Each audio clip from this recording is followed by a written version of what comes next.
The Sunday Papers on Off the Ball.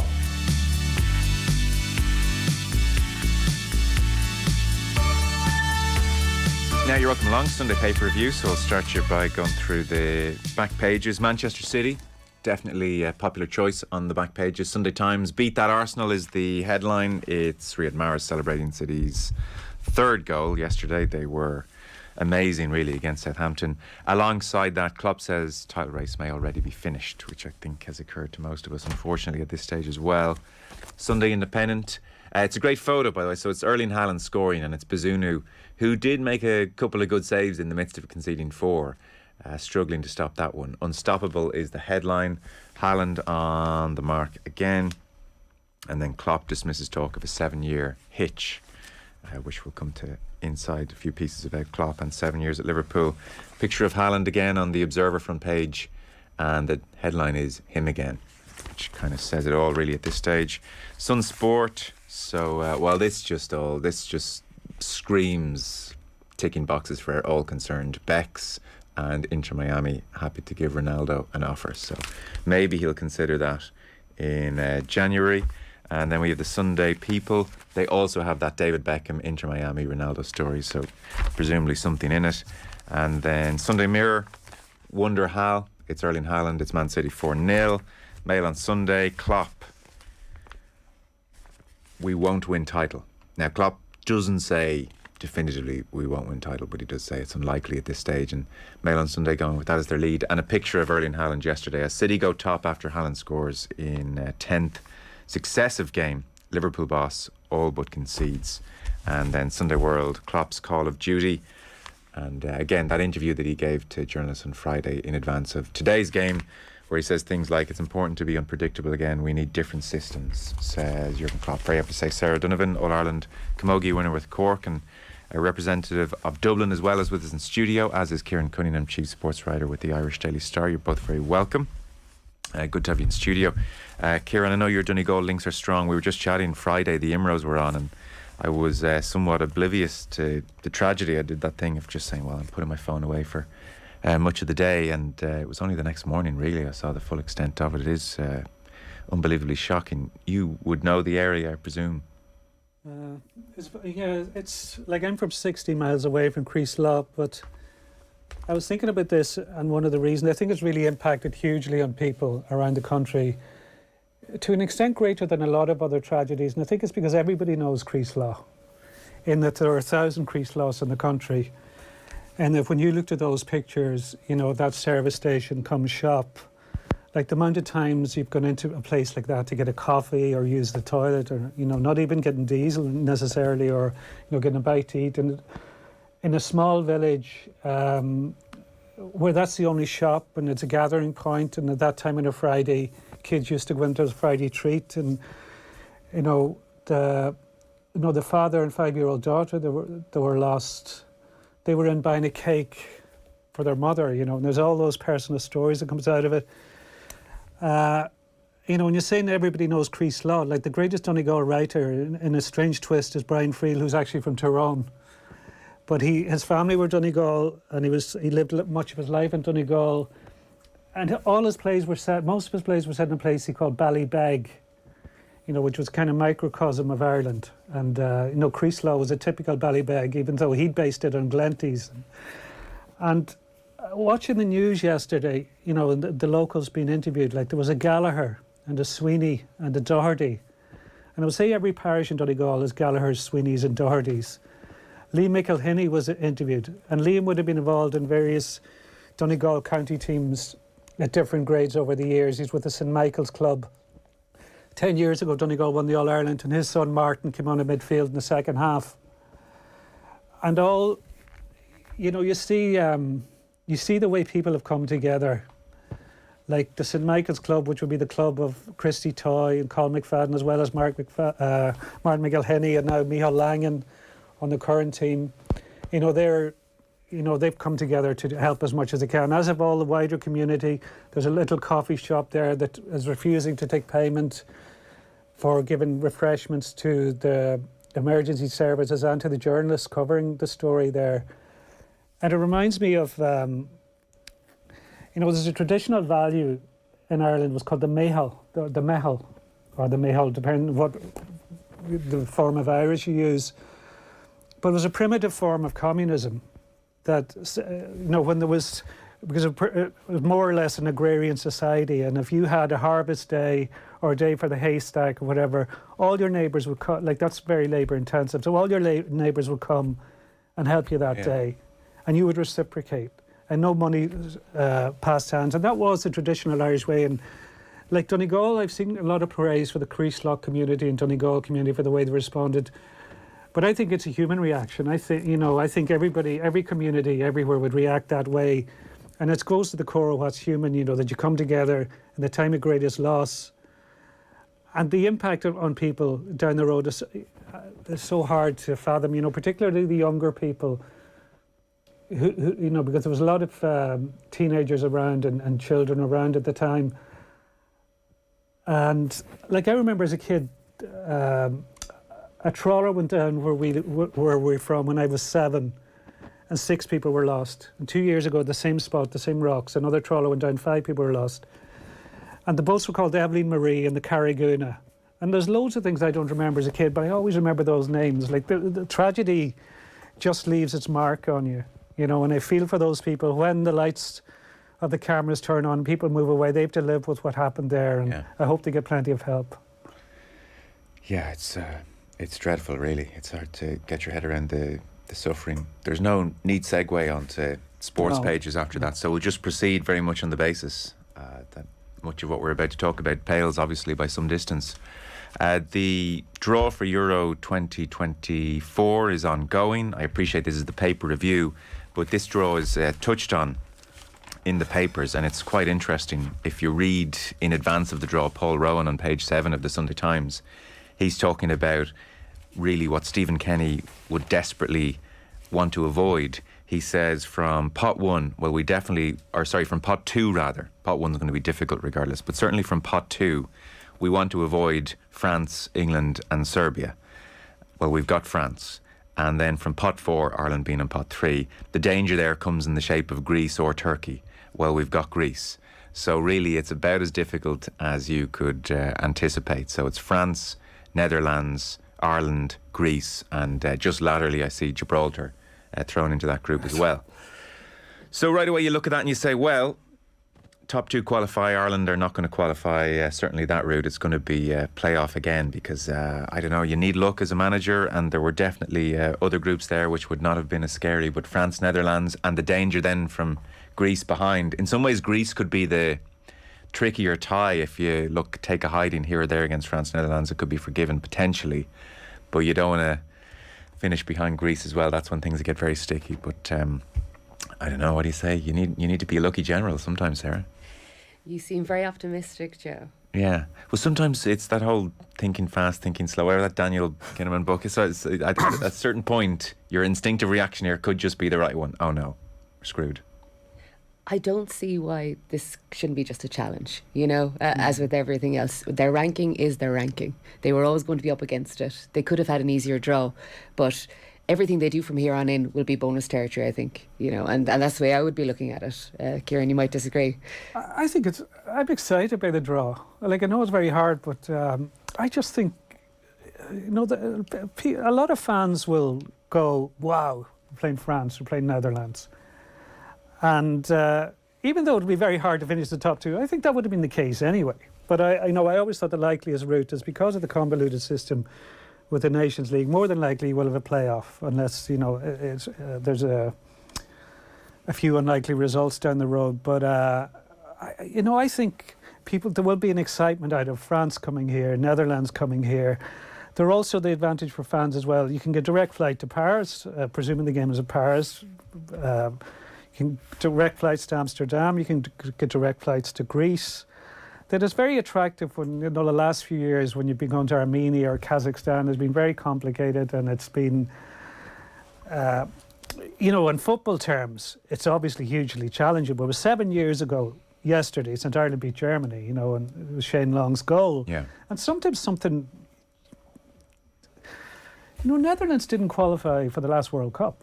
There are teams that can, You can just get them on a certain day. Like, it's unlikely you're going to finish top 2. I agree Greece would be tricky, but I think I can see positives in it. Like, I just think the whole... I know there's there people are very vocal about Kenny and the project, and there's excitement around it. But I think to grab the attention of a wider public, you haven't had a big glamour team play in Ireland since Germany, probably, in Ireland. Mm-hmm. I don't think you have. Have you? No, you haven't. Portugal, glamour-ish. Yeah, Portugal to an extent. Was that behind closed doors, that one? Or were fans back then? I'm trying to remember. Do you not remember the girl running on getting the jersey? Oh, yeah. Who could forget that magical moment in Irish football? Yeah. It was a full house. It was an amazing atmosphere. Yeah. So some of the other groups, if you're interested, by the way, the what could have been for Ireland, maybe. We could have been in with Switzerland and Israel as the top 2 in the group. Would have made that tournament, no problem.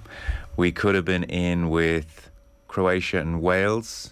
We would have had to go at Wales, I think. Belgium, Austria, top 2 in another group. Hungary, Serbia. I mean, we would have topped that group. Not quite, but you know.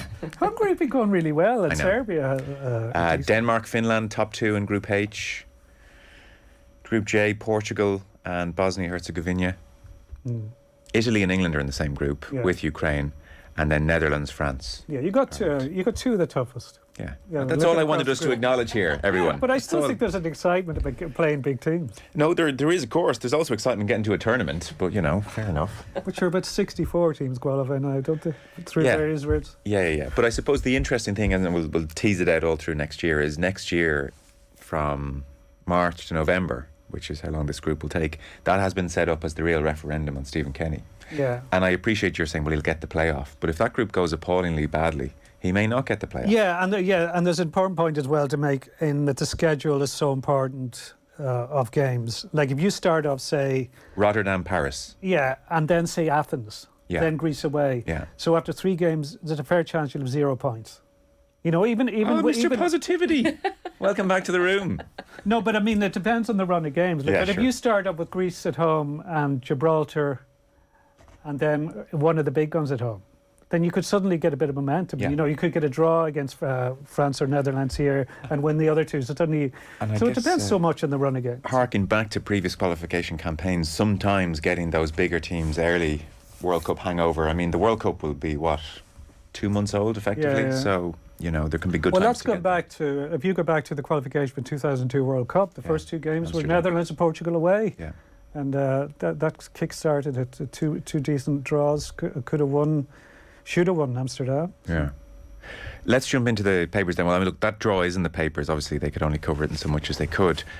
Jurgen Klopp's on all the front pages. He spoke at length to journalists on the Friday. So quite a few. Jonathan Wilson, back page of the Observer, faltering Liverpool are at a crossroads and Klopp is hard-pressed to find answers. Tommy Conlon's writing about it in the Sunday Independent, and Jonathan Northcroft as well. So what is the general feeling on Klopp out there, Sarah, in these pieces? Tommy Conlon's piece has Midas lost his magic touch. Yeah. And honing in on this piece, I liked where Tommy went, and he said, what if the heart of the matter is internal rather than external? That he simply cannot persuade his players any longer to play to their maximum game after game after game. Then they're facing a problem that goes to the core of their identity. And in management right now, and you're looking at that word intensity and where they went to last season and how far they had to push themselves, and then ultimately came away with nothing. And the age of the profile of the team, Manchester City's glorious run this season. But, you know, Klopp makes the point, outside of the Premiership, there's still so many other things to fight for. Yeah. And I suppose the question is, do his players think that those things matter? And that's where I would see it. And obviously we have the 7-year itch. He was 7 years in his first managerial position, 7 years in his second, and this is the 7th year of his third. And interestingly, he says, that anniversary crept up on me, I didn't realise it. So suggesting that he may go for an 8th or a 9th. But does he have the energy to actually go at a rebuilding campaign again? And interestingly, he talks about taking a holiday after his second stint, and he was going for a year, and he was having this big time off period, and he lasted 4 months. Yeah. And he ends up at Liverpool after 4 months. So he said, I was full of energy and I was mad to go again. So maybe he doesn't have energy for Liverpool, but he might have energy for another challenge. Yeah, I'm not so sure about that, sir, because this was supposed to be his last season, and then he talked about in various interviews that he wasn't going to change his mind, and he did last season. Then he signed a new contract, and that indicated to me he wanted to build a new team. And I think he's the most interesting manager in the Premier League now because of the point he's at. You know, it was mentioned in Jonathan Northcroft's piece that only Alex Ferguson and Wenger, to a lesser extent, were successful after being in a job that long in the Premier League era. And that he now is like I watched City yesterday, and you admire City, but I'm not. But there's a predictability to City that isn't there with Liverpool. That wasn't actually there with Ferguson's United. Like, you know, when you talked about Fergie time. And what Fergie time tells you is that a lot of games were in the balance up to the very end with that United. And there's a sense of jeopardy about Liverpool, even when they were doing well and, winning both the Champions League and the Premier League. There were so many games that they snatched at the end, or they won against the odds. Yeah. But now there's no single reason why they're struggling now. I think just a lot of things have come together for a perfect storm. And you know, there's an interesting line here with Jonathan Northcroft that against Brighton became the 7th non-Big Six side in 8 league games to take the lead against them. And there's teething problems in transitioning to a new attack, ageing of key players. Klopp addressed this thing about them being predictable, but they were always predictable. People knew how they were able to play, how Liverpool were going to play, but they weren't able to counteract. But that was Mane, wasn't it? Yeah, not just Mane, but I think just because of ageing legs and there's a general weariness, they're not doing what they used to do to the same extent, so they're not able to counteract. Mane was definitely very important, and Núñez has a lot to prove, but. There's a very interesting thing, a book he mentions called Red Men Reborn by a guy called John Williams, which is basically a social history of Liverpool and making the comparisons with the Bill Shankly era. And people forget, as pointed out here, Shankly went from 66 after winning the league to 73 for his next trophy. And he was 7 years without a trophy then. That wouldn't be allowed to happen now. You'd be out the door. But what Williams in that book points out is there's similarities with Shankly in that he gets emotionally connected with people, so he doesn't want to let players go, which means transition is harder. Like somebody like James Milner shouldn't be playing as often as he is now. He shouldn't still be at a top club. And you look at they've competed so consistently with City. Like City let Milner go the guts of a decade ago on a free transfer. Like he wouldn't be anywhere near a City squad, but Liverpool still depend on him. And that's the big difference. And Liverpool, in a way, have kept City honest the last few years. And without Liverpool, and I can't see Liverpool being a force in the Premier League definitely this season, it's going to be no procession. And I would think Arsenal will beat them today. The interesting thing about Núñez, and you're saying, he possibly could fill that Mane void. They're suggesting that his current form is a blip, and the article here says his career record is 1 goal from every 6 shots, a similar rate to Mohamed Salah, Mane and Harry Kane. But at the minute, I think it's 1 in 18. So he needs to move on pretty quickly, or Liverpool, 10 games in, 11 games in, won't be at the races. Yeah. As you mentioned, Sarah, Klopp was initially at points to paint out, I don't have a 7-year problem, and he was talking about how much energy he has, and he even says that the Dortmund one has been misconstrued a bit, that exit. He says, I was totally fine when I was at Dortmund. I could have stayed there. They wanted me to stay. We just couldn't make the Bundesliga title. It was a case of constantly players getting poached by other clubs. I had no energy problem. I took a year's holiday because it was fancy at that time. Pep and Thomas Tuchel did it, so I took a holiday. I couldn't do it. I was at Liverpool after 4 months. I have no problem with energy. And the situation's completely different now. 7 years is intense. We've all got older, really a lot older. And this time it's nice too. So he definitely shut down any sense that he might be coming to the end. And as Tommy Conlon definitely focuses less on Mane and focuses more on just the relentless nature of how Liverpool go about their business. Because when Klopp's asked about being predictable, and you mentioned this, Kieran, he did say teams have worked out how to play against us when we're not at our best. Teams figured us out years ago, but it still didn't work because we were exceptional. Whatever system we play, there's no system in the world that has no weakness. It's about how we perform. And I think this kind of focus on the change of system, that's real alarm bell stuff to me. That's been the Manchester United methodology for the last couple of years. Oh, they found 2 in midfield that work. This new system's going to do it. 3 games later, come a cropper. Yeah, because that really struck me about the so much analysis of the Rangers, the system against Rangers. And, you know, it was one game and it was against a really poor team on the night. Like, Rangers looked like a League One team. But And also, what you could read into that. they don't even know what system they played. Like, 4-2-3-1 it was listed at. That's what Klopp said it was. And then Klopp came out, Klopp never said that. Klopp came out afterwards, said it was more of a 4-4-2. Trent Alexander-Arnold said in one post-match interview, writes Tommy Conlon, it was more of a basic 4-4-2 than a 4-2-3-1. In another interview, he said it was kind of a 4-2-3-1.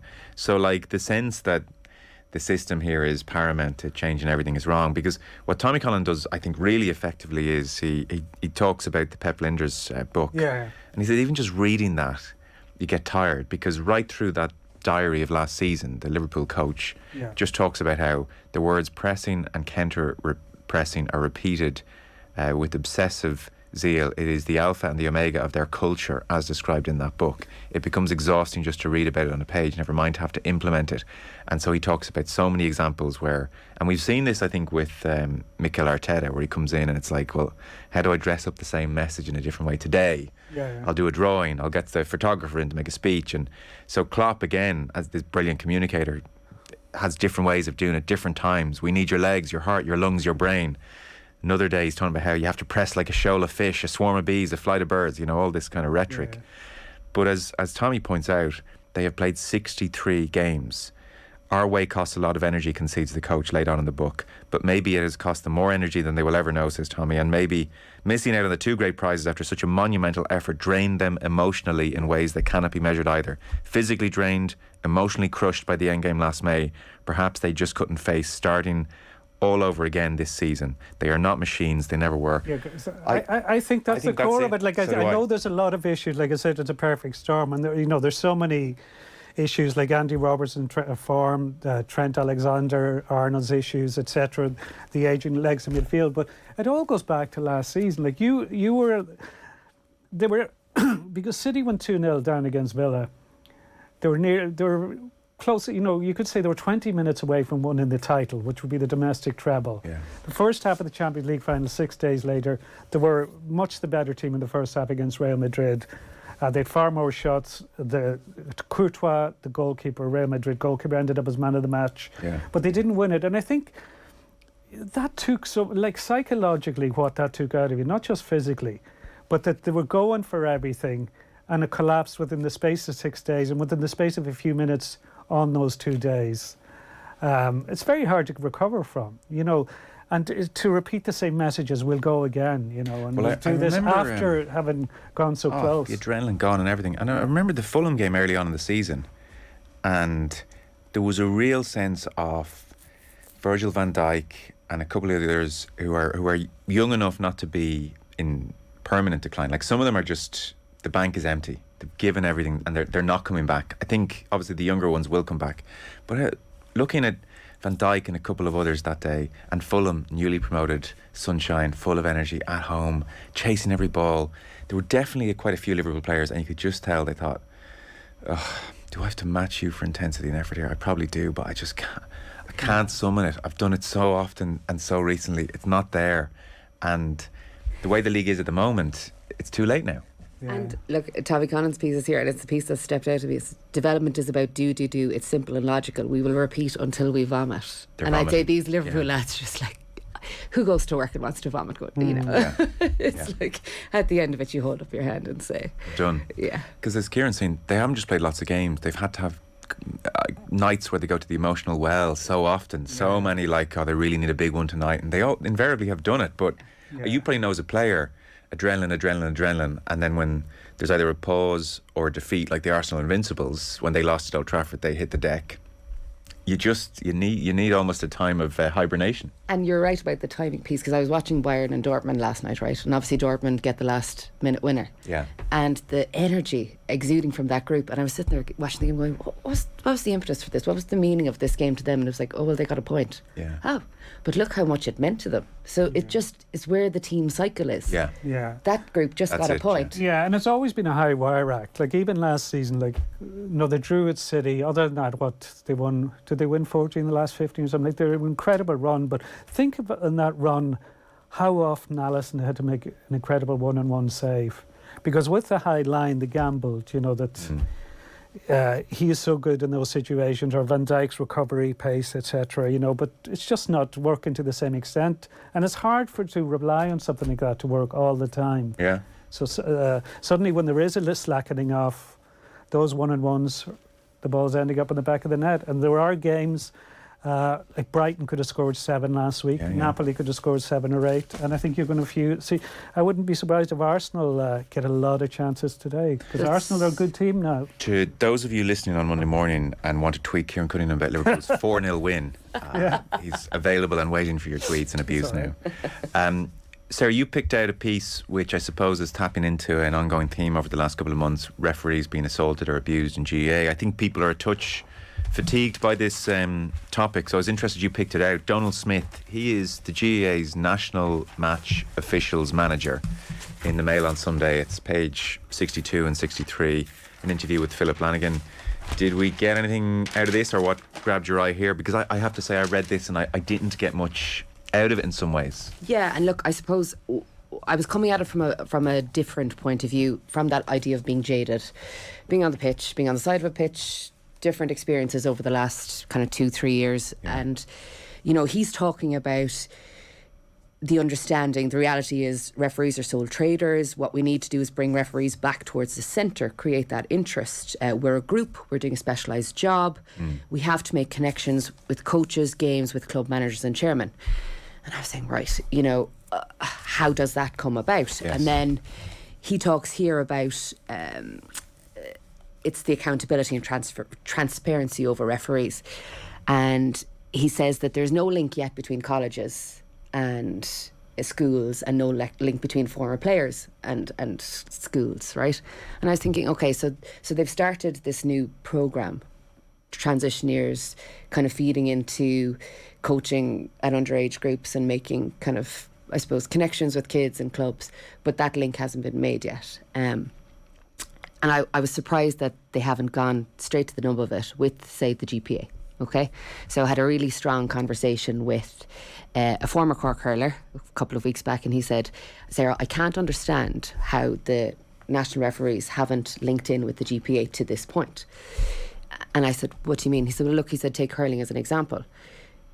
We have players in the Laurie Maher, we have players in the Nicky Rackert, we have players in the Joe McDonough, incredibly good hurlers in counties that don't have an affinity with the bigger counties, who know the game inside out, who have garnered huge respect in the game, playing the game, who could be incentivised by the GPA to go in at schools, go in at colleges, and go in at club level and ref.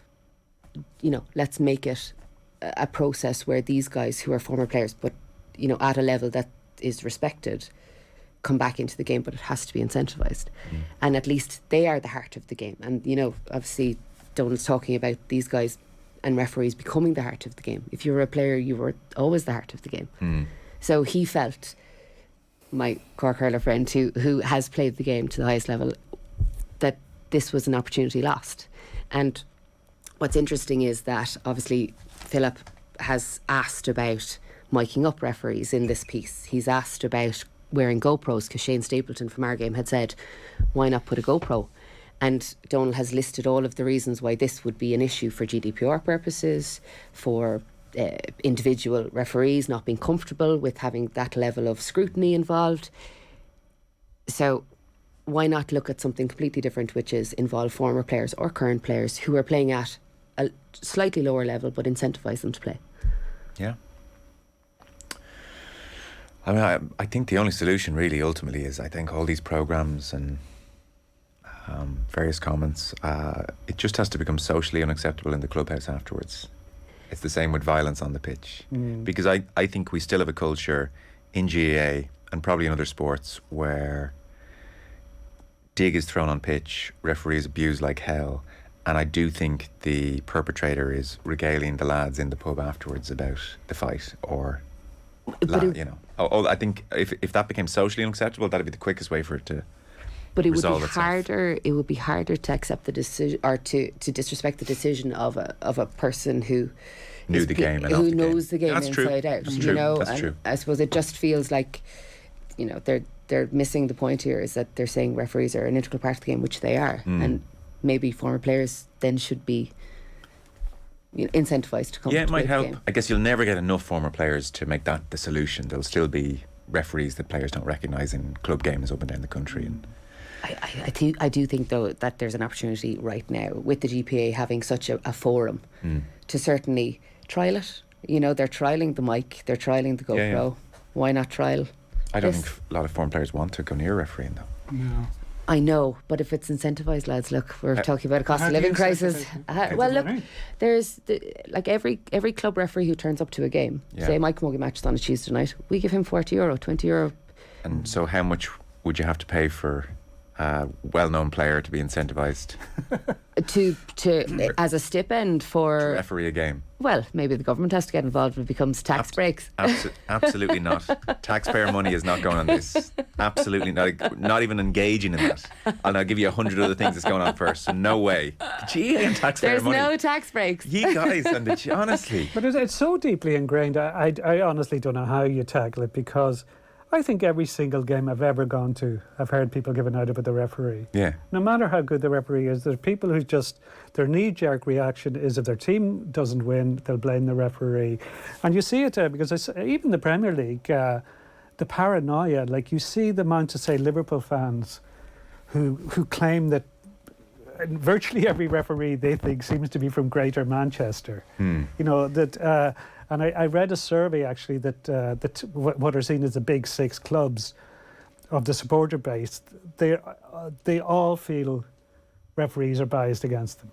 Oh, yeah. You know, it's just so deeply ingrained that they don't trust referees. And how you turn that around, I don't know how you make that cultural shift. Like one of the, it's very hard to do at club level, but one of the reasons maybe there's more respect in rugby is subs and backroom staff and coaches aren't on the sideline. You know, they're up in the stands at the bigger games. Like at club level, it's different. But in GA, particularly, you know, at clubs, it's too easy for people. You know, there could be 15 people from a club on the sideline, like between subs, backroom team, etc. It's too easy for somebody heated. to run on and get at a referee or abuse a referee. If you're sitting up in the stands, a bit harder. Yeah. I mean, I don't know. I'm not my job to throw my hands at it and say you'll never change it. But I don't see an easy solution. I just think it is the culture, and I think in 10 years' time we'll be back here and I'll remind you. Well, I'd love if the GPA took it on, just for a year or two, just to see if they could. No, absolutely. Yeah, they should. Especially with those players who've played in Croke Park over the last couple of years. I was at 3 finals in Croke Park this year. There's some incredible hurlers from Kildare, Antrim, Tyrone. They're well able to ref games, and I think they would garner a lot of respect if they were incentivised to get involved. Yeah.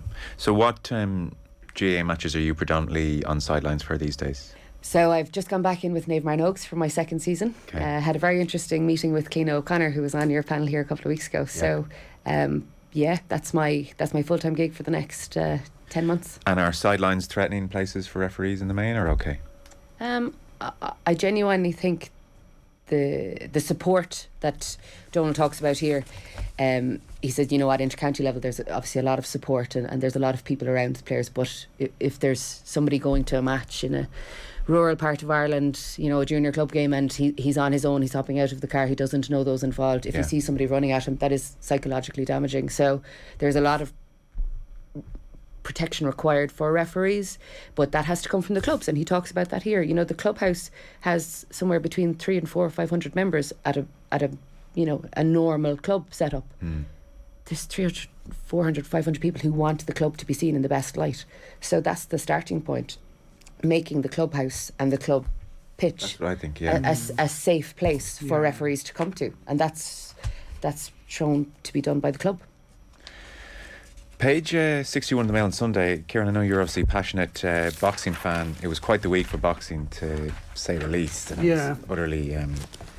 as far as I know, I didn't see it. I think I looked through all the papers and I didn't see anything else in any paper on this, which surprised me, because it's it's been such. I think it's been a terrible year for boxing across the board. You know, when you tie in the Daniel Cunningham situation, the sanctions that were brought against him, and and the relationships within boxing that were highlighted before and subsequently. When you look at the embrace of Saudi Arabia and far less criticism of boxing doing it than golf is getting, that boxing seems to be given, allowed to get away with this. The Olympic situation, which unless there's something extraordinary happens, boxing has gone for the Olympics after Paris 2024. And what really struck me about the Olympic situation is the lack of reaction, because like Kelly Harrington's autobiography is coming out on October 27th. And she collaborated with Roddy Doyle on that. And Roddy is a Booker Prize winner. And the only person he's ever done a book like this, like a ghosted book with before, is Roy Keane. So it shows the kind of national figure Kelly Harrington is. And that's because she's an Olympic champion. But boxing is going for the Olympics, and there's hardly been any reaction. Like, across the media, I've seen very, very little conversation. And it shows how shallow the interest in boxing is, and how marginalised in a way it's becoming. And a story like this just increases it, because people who don't know is there was supposed to be a big fight last night in London between Conor Benn and Chris Eubank Jr. It was being sold to a large extent on the rivalry between their fathers in the 90s, which were, they're fights that were iconic. Iconic, yes, probably a decent word for it, yeah. But Conor Benn, Reith Al-Samari of the Daily Mail, is a very good journalist. He's been very good in the Kieran story as well. He was a proper journalist.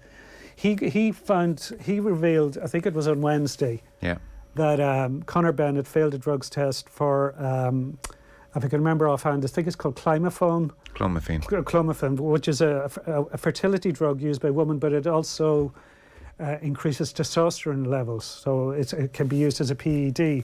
And I'm waiting on the B sample, the version of the B sample, but it looks like that the authorities knew about this for a number of days before this story was revealed. And there was only a statement from the British Boxing Board of Control 2 hours after Reith Al-Samari published the story, and they called for the fight to be pulled. And it raises one huge question. Then the promoters, which is Eddie Hearn and the Wasserman Group, they tried to go ahead. They wanted the fight to still go ahead. Yeah. And Eubank was saying... And if you look at doping is more dangerous in boxing than virtually all other sports. If you're running against a sprinter who dopes, you're not putting your life on the line. But if somebody is doped, they could have serious power. And there are instances of fighters who've gone in against doped fighters and have got a serious beating. And fighters have lost their lives or had life-changing injuries because of what's happened in the ring. So you couldn't allow. The willingness to allow dopers into the ring is scary. And eventually the pressure came on and the fight was pulled. And there was a lot of financial pressures to go ahead with the fight, because, TV deals have been, broadcast deals have been signed, a lot of tickets have been sold. So I could see the pressure on the promoters to go ahead, but you couldn't go ahead with it. The boxers on the undercard will really suffer for this, because they would have paid for their training camp and they'll end up not getting any fee out of it. But this story in the Mail by Edmund Wilson finds that Eddie Hearn, and I have no reason to, I would say Eddie Hearn's company is pretty representative, that this would be the case with other promoters, but that he's found that a study by the Mail on Sunday has found 30% of all main event fights staged by Eddie Hearn this year involved at least one fighter who has failed a dope test or been sanctioned for an anti-doping offence. And just as an example, on the undercard of Anthony Joshua's rematch with Andy Ruiz Jr. in Saudi Arabia in 2019, 5 boxers on the undercard had tested positive for doping. During their careers. This wasn't During a their testing careers, yeah. in advance of Yeah. that fight, but during their during careers. their careers. Yeah. And as is pointed out here, not all Hearn and Matchroom don't represent all the fighters on the cards they promote. So it's not to point the figures at Eddie Hearn, but it just points out how widespread doping is, how often. Because of this is something that came up with the Kieran situation, the lack of governance within boxing, that there's no proper international governing body. So you can be banned by one sanctioning body, but you can fight elsewhere. Yeah. There was one boxer, his name escapes me, who wasn't allowed to fight in the US, but he was fighting in Europe and UK, and he would test positive for pretty serious PEDs. For me, it's good that the piece in the paper, I don't think making it about Eddie Hearn is the right point, because Eddie Hearn represents so many fighters that, of course, if boxing has a problem, then some of his fights are going to have problems. It's a boxing-wide problem. It's not an Eddie Hearn problem, although his behaviour this week was nothing short of reprehensible. Yeah. And, I mean, there's still so many questions. As you said, what was going to happen before that Mail story was published, and we're told that this sample was, the results were in by September 23rd. Yeah. And it may even have been taken before that, late August, some people have claimed. And the B sample was never tested. Yeah. Therefore, that gave wiggle room to say, well, look, due process, and the B sample hasn't been tested yet. Now, in 99% of cases, the B sample validates the A sample. But also, it shouldn't take very long to test the B sample if you tested the A sample. Yeah. Why had they still not tested the B sample and there's by a October? couple of really important questions. One of them is, Joe, if Riyadh Al-Samari hadn't got wind of this test and published this story, would the fight have gone ahead? Well, the one that comes off that's related to that is, has this ever happened before? Because you would suspect now, the way this operated, because this only came out because of a leak, that there have been fighters who tested positive before and the fights have been allowed to go ahead. There's a lot of reason to suspect that's the case. Yeah. Well, the other point to make as well, and it just expose further what everyone suspected, which is that vested interests wanted to ride roughshod over all right thinking, including Eddie Hearn.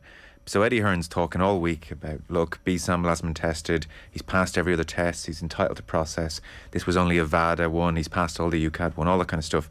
And then what quickly came out, and it's quoted here in the Edmund Willison piece in the Mail, you may have seen or heard the clip, but Eddie Hearn was on the other side of this kind of scenario when one of his fighters was against Billy Joe Saunders. And again, he'd failed a drugs test in the lead up to the bout. And this was voluntary testing as well.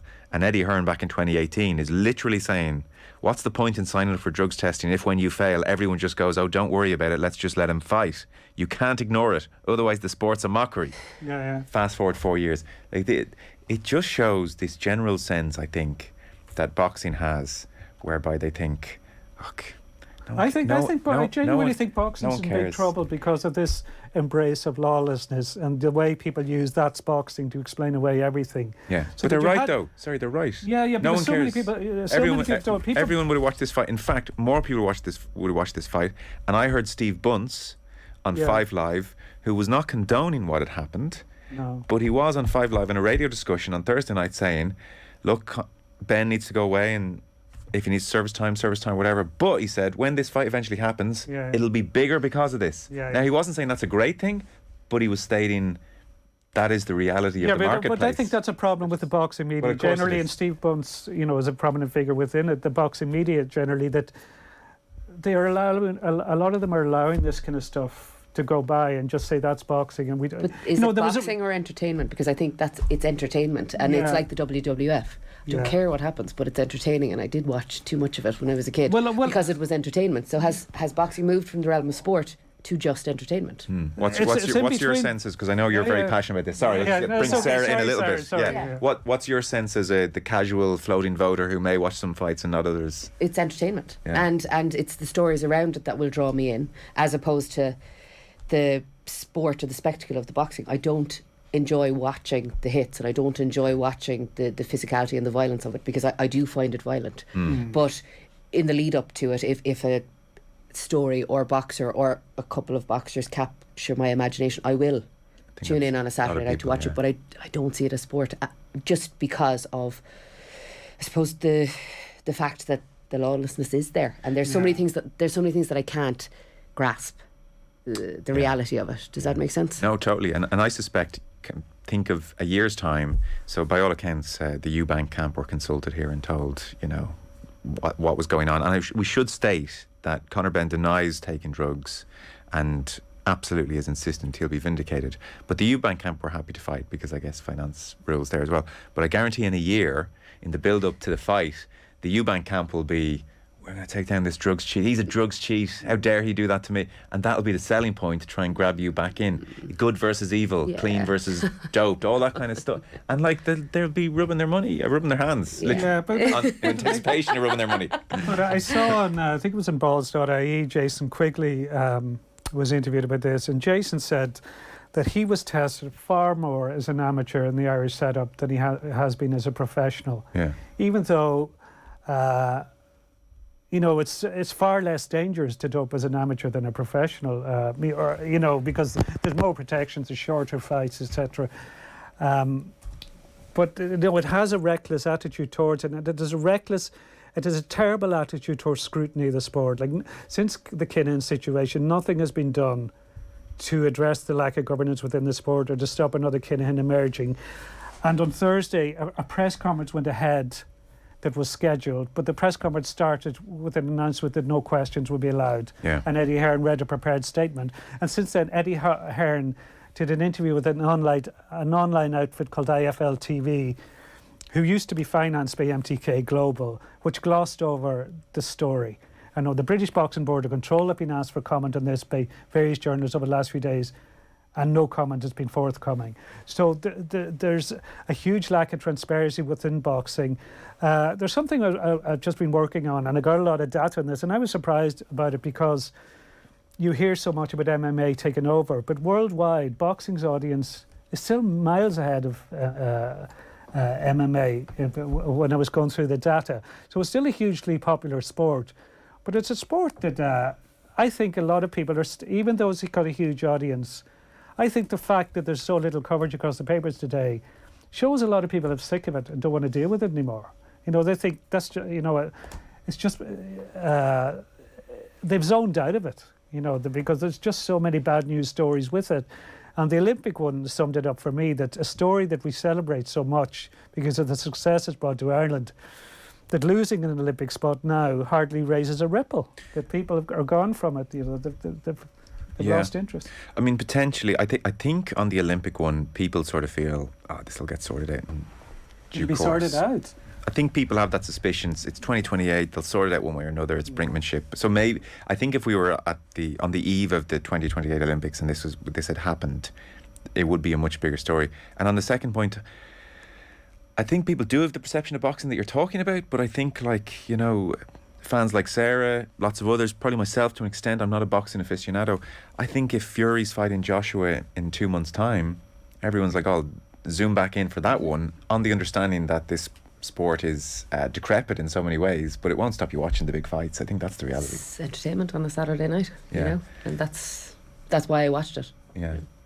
And it's terrible to say entertainment when it's like one of the greatest sporting tests of any pursuit. It's ridiculous to cast it as that. Yeah. I know, but that's what it has boiled itself down to because of the way that they've taken it. Because I think the only thing that keeps some of us still involved or with any interest in it is, like, you would have dealt with Eric Donovan, and like Eric, won his EU title 2 weeks ago. And there are personalities in the sport, like Eric, that they're so captivating and decent people, that keeps you interested. But there's there are so many people in positions of power around the sport that just turn you off. Ironically, and you're talking about Eric, I'm watching Hell Week last 4 weeks, and I know more about Eric now than I ever did because of the sociability of him in the show.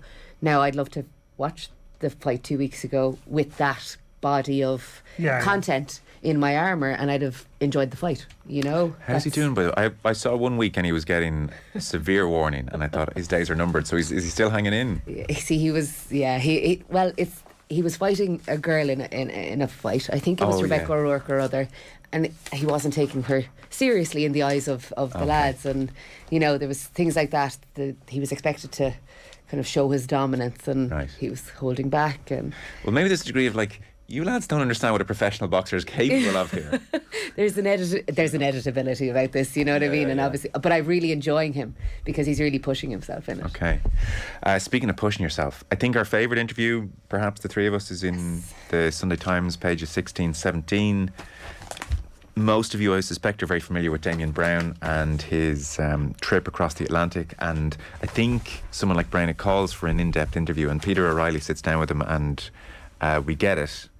And Peter obviously knows Damien from his rugby days, and he mentions initially, so he's tall, 42 years of age. He's slightly stooped when they meet, as you'd expect, given what he's put his body through. The hands are surprisingly soft, but bent into a permanent curl. It will be months before the ache in their shortened tendons and ligaments begins to fade. So, as I'm sure you've seen, Damien Brown is an extreme adventurer, and he rode from New York to Galway, and it took 108 days, which I think very few of us can get our heads around.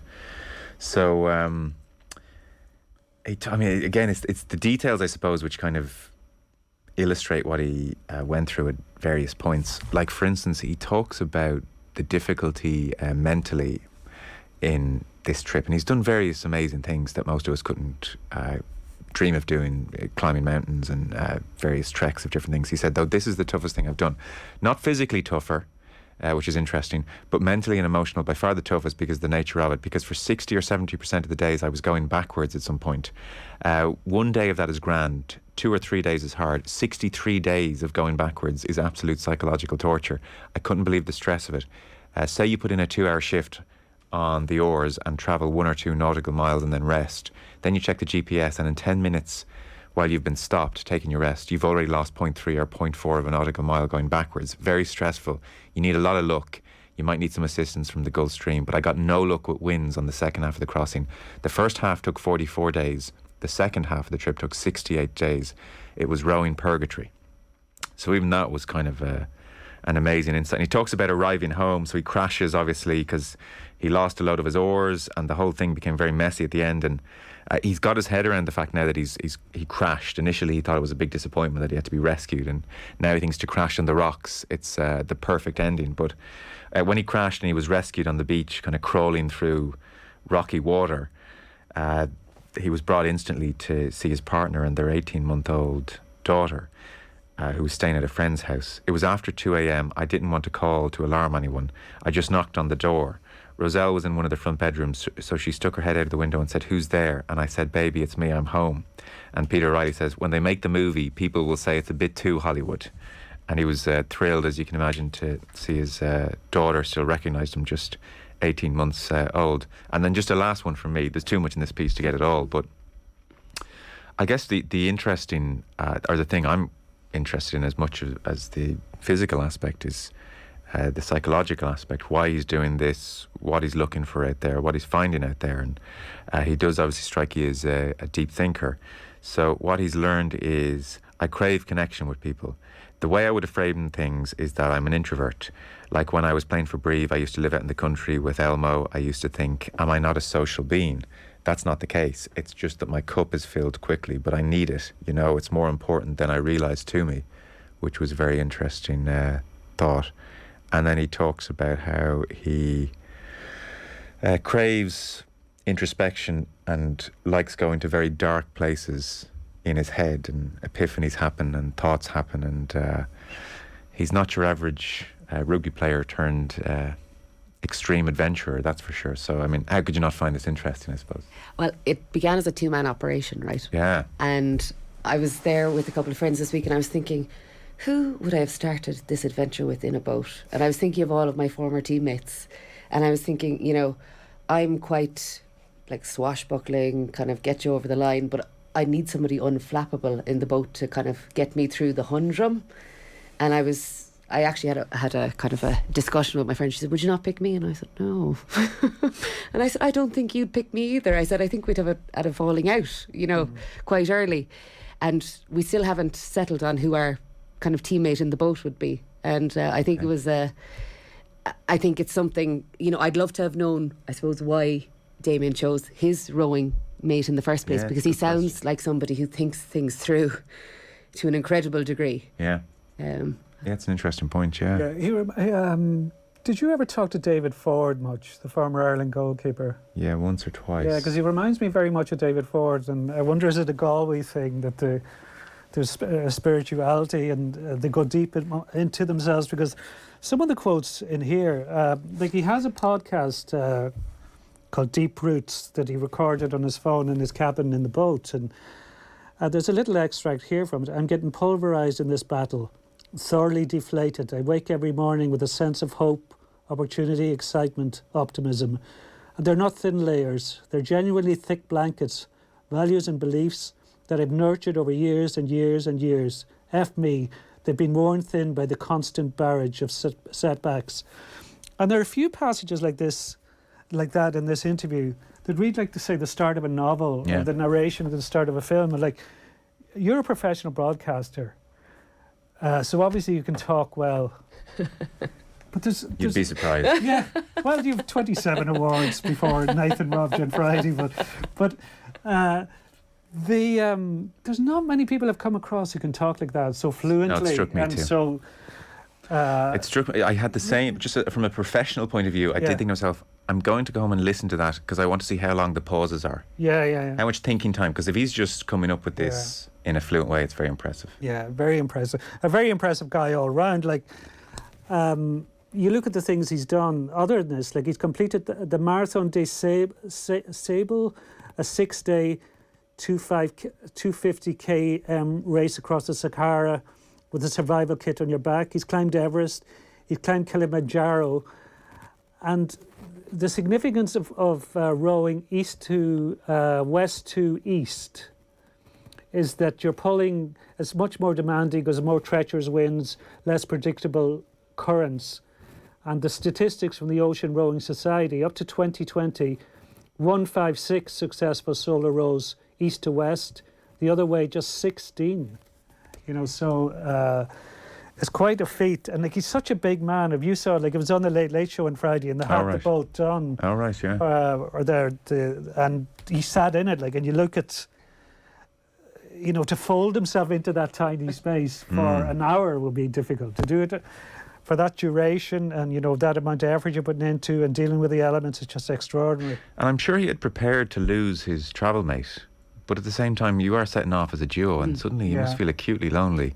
Yeah. And after just 13 days. So it says his travel mate, after 13 days, had to be rescued, Fergus Farrell, suffering from illness and exhaustion. And I'm thinking, 13 days incredible achievement. I wouldn't make 5. And what's interesting for me on this piece, and we'll go to Brawley later when he talks about not necessarily living up to his potential, right? He says here, I do not regret reaching my potential as a player. Yeah. And when I've talked to teams since, I explained that one of the reasons I was pulled so much towards extreme adventure was because it was an avenue where I could continue to explore something that held me back in rugby, which was my mind. I was an inconsistent rugby player because my mind was inconsistently organised. Yeah. I could be the best player on the pitch one week and then the next I was the 125 kg baggage that the whole team was carrying. Yeah. And I think a lot of players will resonate with that sentiment. The highs and lows are so extreme. I don't think I'd put myself in a boat for 108 days to prove myself, but something that definitely struck with me. Yeah. And one very last, because I think the colour and the richness of his story, and I suspect there's a book coming, will be in the details. So, like, on day 24, as a random example, they talk about it, he's engulfed in a tropical storm for 16 hours. So he says winds of 49, 50 knots. And he says, I got capsized 3 times. Now, you have to understand about Damien Brown, he can't swim. No. Now that is the crazy. Yeah. Like, Damien, I don't have a go at you. Learn how to swim before you do this. But anyway. But would it make any difference? Well, somebody did say it just delays the inevitable. Yeah, if you're in the middle of the Atlantic and you go overboard, like. No, it's true. It's true. But so hang on. I think there's a documentary coming because that's why he hasn't shaved the beard. Because for reasons of continuity, there's a few more scenes to be shot, and he wants to get rid of the beard. He's moving to Queensland. He's going back to the Sunshine State where his partner He is. should keep the beard. It looks magnificent. He's very itchy. He's incredible. He's very handsome, honestly. I said, what would I look like after 108 days in a boat? And that was the other thing I had with my teammate. I said, what would we have looked like? Well, we came out of the boat. He's 30. If I had a beard. State the obvious. 30 kgs lighter for starters, which is what he's lost. Yeah. But anyway, just to picture this, you can't swim.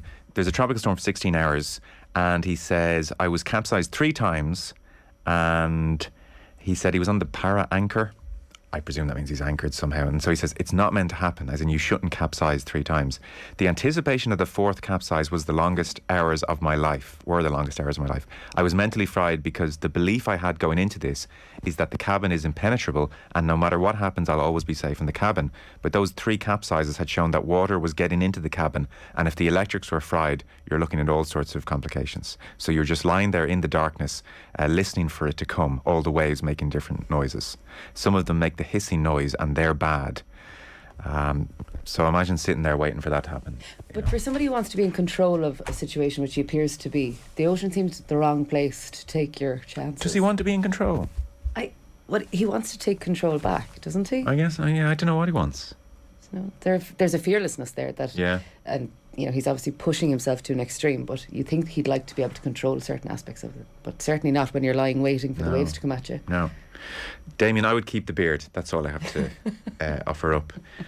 So, we've talked Klopp and boxing and Damien Brown and the Republic of Ireland Scotland is on this Tuesday. It's kind of an interesting piece. Mick Foley in the Sunday Times is just talking about the coverage of women's sports generally, and he's making the point in his piece that really if you look at various metrics, be it the RTE website or even the Off the Ball YouTube channel mentions as well, or even television events, the female sporting events which tend to really capture the imagination are individuals. So like Katie Taylor, Amanda Serrano on the RTE website gets 500,000 page impressions, Kieran McGeehan 274, Leona Maguire 240 Irish Open. Rachel Blackmore Gold Cup only 134. Now that's the RTE website. Maybe beyond that it was a bigger story. But the point is teams haven't really grabbed the imagination. Although he says the soccer team who obviously play their playoff game on Tuesday, initially were getting 50,000 a match. They're now getting 125, maybe heading for 150. Still way down on what the men would get, but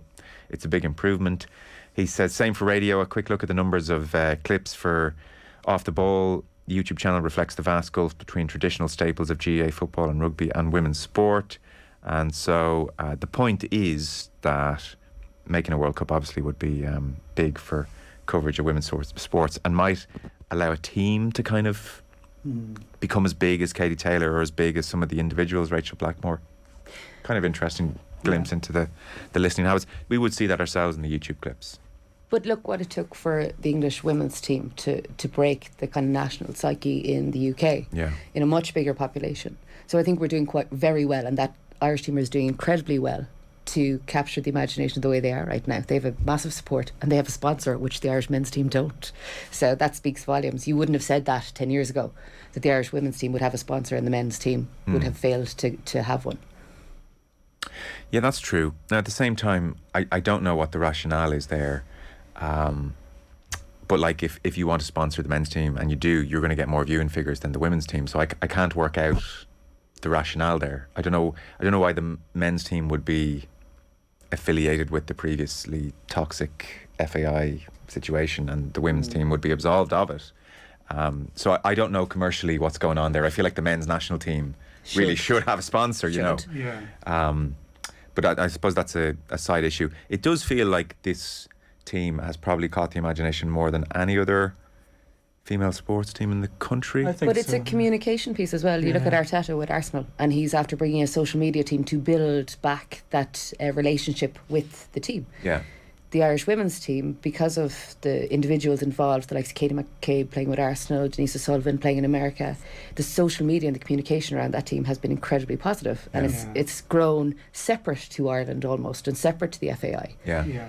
I think RT deserves a lot of credit, in fairness, because they get such a kicking around sports coverage in general, but particularly around soccer coverage. But they've used so many current and ex women's internationals, both on the men's game and on the women's game as pundits, and they've just made the personalities within the sport more familiar. Yeah. You know, and I think a lot of I think all the newspapers now send to the games abroad, the women's team's games abroad, but they're chasing the tails of RT in a way. RT kind of started this, and that now more outlets are now taking it more seriously. And even though the numbers are slow to build, I think it's a long game. Like, it's something that should have been done a while ago, that there should have been parity in terms of coverage. And I think it will catch up. And I think, like, I find now I'm just watching far more, and it's not like a deliberate choice. I'm going to be No, it's make quite an a natural effort. thing. It's just Yeah. okay. Like I watched a lot of the European Championships, and The WSL is very Yeah, entertaining. yeah, I really enjoy that. Do you? I see. I so much to bloody watch that I can't even watch what I really absolutely. It's essential I watch that. So I haven't got around to watch as much as that as I would like actually. They've done a really good job in terms of the timings. Like they put it on have, yeah. before the men's setups on a Saturday, so you're just kind of you're running. You could watch from 10 until 8 o'clock. You could watch Yeah. women's into men's. Do you know what I mean? And Yeah. Sky Sports have done a really good job with that. It's accessible to me, which Yes. wasn't before. I watched coverage. Liverpool Everton was on a couple of weeks ago, and I was Okay. watching it. I have to say, I became frustrated. I thought the coverage was too patronising over mistakes, Okay. and there was no problem with saying that was a bad goal to give away, as opposed to yeah. nothing to see there. There was no mistake when actually something bad happened. Yeah. Just a personal. Yeah. Yeah, that could be an preference. issue at times. I Um, think definitely. Yeah. How do you feel, by the way, when you see a current player analysing their own team? Because for me, I think I've no interest. I don't. This person can't say. I'm talking men's or women's, but just that practice of current player from the team is here in studio. I think they're compromised. Completely compromised. I suppose I haven't seen. Well, you're talking about current players in the Irish setup at the minute who are in and out of the team. So we have the likes of Chloe Mustaki, Stephanie Roach. They've been in and out of the squads over the last Yeah. 2 seasons with RT, and maybe or that's injured. and Yeah. maybe that's the only mistake that RT have made is to have players who are in and out of the panel so frequently. It's a very emotional thing to be Stephanie Roach talking about a current teammate who's her competitor, Yeah. and then the following week taking her on in a training Or session. like the manager got everything tactically wrong today. Yeah. I mean, if you think that, can you say that? You I don't think you cannot can. say The that. only argument for it is they probably have a much deeper understanding of those players who have less of a profile, who we're not seeing every week, and can provide that. And I think that works okay pre-match. But post-match, if something needs to be said, Yeah. I don't think. a very difficult place Say for it. them to be. Yeah. Do we see it more in rugby because of the amount of rugby games in the men's side? You don't tend to see Current players? You No. see recently retired, and they also find it difficult. Yeah. Luke Fitzgerald is one that comes to mind. He struggles, No, he'd be opinionated actually. but is it too close to the bone? Like has he made? Enemies. Yeah, I don't know. I never asked. I'll I don't ask know. him. We'll ask him. I'm sure, like when he's walking for his morning coffee, he's probably saw someone in the distance and thought, "Oh God," and that affects you the next Yeah. time you go on. Like we're such a small country in that respect. It's tricky. By the way, as an aside, on our YouTube views, like rugby is kind of off the charts high. Yeah. I think because there's no English media doing any Irish rugby. We almost have kind of like a monopoly on, and there's a very dedicated audience. And football is very high, although there's a lot of competition when you're talking about Premier League. GAA would want to be careful. Yeah. Quite low, Yeah. It doesn't grab necessarily. No, the way you I've think. heard that, I've heard that and seen that with various figures from different sites and different outlets, and it's like even though there's a huge amount of GA fans, and a huge amount of people involved in the GA, it's just that it's become quite dull and predictable to a lot of people, the coverage of it. Because But I wonder, of is the- it that it's so concentrated? Because Yeah. I'll hop into a taxi on a Saturday, going here. So 2 taxis yesterday. I was obviously having a flush day, but one was a Liverpool supporter, one was a United supporter. Neither of them had any interest in GA. Right. Yeah. This is in the capital. This is 1.5 million people. Yeah, And yeah. neither of them cared about the GA. So although we say the GA is the heart of the community is out in West Clare. It's not in Yeah. Dublin City where the population is, and that's why I think the Soccer. grasp of that aspect is so low. Yeah. And to be fair, the football pod does really well, and especially around the big games, I suppose. But just your average inter-county footballer interviewed. Yeah, I listened to this slot always last well. week No. when you had Michael Verdi and Gary O'Toole on, and this split season thing came up again, and Michael was very positive in terms of the club and the club stories, but it struck me that a lot of the ones that are highlighted, like he was saying, there's great stories there, like Kieran McManus still playing. He's nearly 50 and still playing for his club. But Kieran McManus is a profile because he played for Ireland. He won a Leinster title with Offaly. It's because of his inter-county days, because he was an all-star, that you still need the county involvement often to get people on board with coverage. And now you have a pretty short championship season. So I still think it's a challenge. Like you look, there's so many county finals around, and you look through the papers, and there's still there seems to be a decision taken that the club doesn't sell. Well, it's quite so to finish on GA, because we're right against the clock now. I'll be running into the studio in just a moment for the radio show. There is a really good piece on Garnish GA Club, which is technically the furthest GA club from Crow Park. They're way down in Cork, 400 kilometres, and as you might imagine, rural depopulation is affecting things drastically. It's a great piece. Probably don't have time to tease it apart now, but so that was very enjoyable. But there is a degree, like I was flicking through the Sunday World to see GA, what are they doing, and like it was interesting. This isn't a criticism, by the way, it's just the reality of how the coverage is done. You've Pat Spillane, and it's like my rule changes to save GA, you know, no back pass to the keeper, you have to kick the ball out past the 45, that stuff. Or like, you know, they picked in a separate piece our all-star team of players who haven't won an All-Ireland. It's quite, you know, it's really milking every last drop. It's difficult. It's what Micheál O'Maraharty used to call winter talk, but winter talk now starts in August. Yeah. That's the problem. Brian Mullins is still being talked about. Joe Brolly writes about it. Obviously, he would know very well from when Mullins managed Derry, and he tells a couple of anecdotes of like the kind of fearless, aggressive Mullins, and then he also says he was a complex man with a decent human being with a huge heart for all the mythical status, for all those glorious exploits. He was a shy person, awkward in new company, allergic to small talk, and Brolly makes an admission that he felt that Mullins had an uneasy relationship with Brolly, uneasy friends. He referred to me as a bollocks. In my company, he would say, "Do you know this bollocks?" And I think for him, the shadow of failure hung over me, that ultimately I was a disappointment to him. Indeed, when I look back in those years, 97 to 2000, I was a disappointment to myself.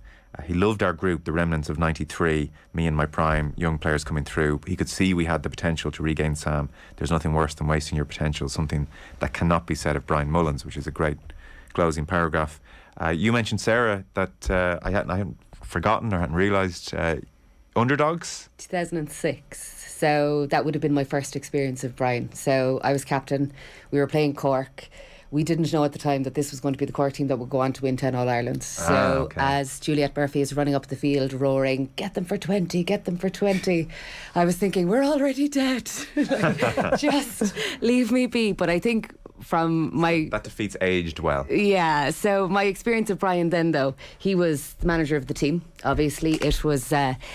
an amazing kind of setup in that it was completely contrived, right? Television? What? Munster final, Thurles, Hayes Hotel. The panel is given a free bar in the top floor of Hayes Hotel. Cork and Tip have played. The cameras are in. We're having a party. We're staying in the monastery next door, and we all have to be back by 1 a.m. And Brian is sitting on the stoop at 1 a.m. of the monastery waiting for us to get back. To be fair, kudos to the producer. Yeah. I mean, chapeau. That's good TV. Was this football or camogie? Football, okay, yeah. Okay, so it's... Okay, brilliant. That's a good idea. Yeah, and look, there was players who, you know, obviously got in before 12:30, and then there was a small share of us who pushed the button and were arrived in, I'd say, 2 minutes to 1, with Brian roaring up. Pretty good. Roaring up this long avenue, and he said, "I can see you. You've 2 minutes." Sean O'Connell from Galway was there as well. Okay. And I just thought he always was a gent. And actually, I played with Vincent for 6 years after that, so Brian was always around the club, and he was also my neighbour on Howth Road. And I would meet Brian inevitably either going to work or coming from work, because we both cycled to work. I only cycled into town, but Brian was cycling to UCD every day. Wow. Like a massive round trip.